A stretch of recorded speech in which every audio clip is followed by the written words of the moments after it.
Ipinatatawag ng Land Transportation Franchising and Regulatory Board o LTFRB ang 6 na bus operators na hindi umano nagbibigay ng diskwento sa pamasahe bagaman nakapailalim ito sa Service Contracting Program o SCP.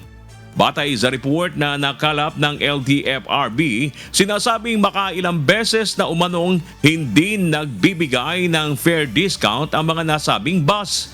Sa ilalim ng patakaran ng Service Contracting Program, mayroong 20% na diskwento sa pamasahe ang mga regular na pasahero, habang 40% naman ang fair discount ng mga estudyante, senior citizens at persons with disabilities dahil sa naunang 20% na ibinibigay sa kanila batay sa nakasaad sa batas.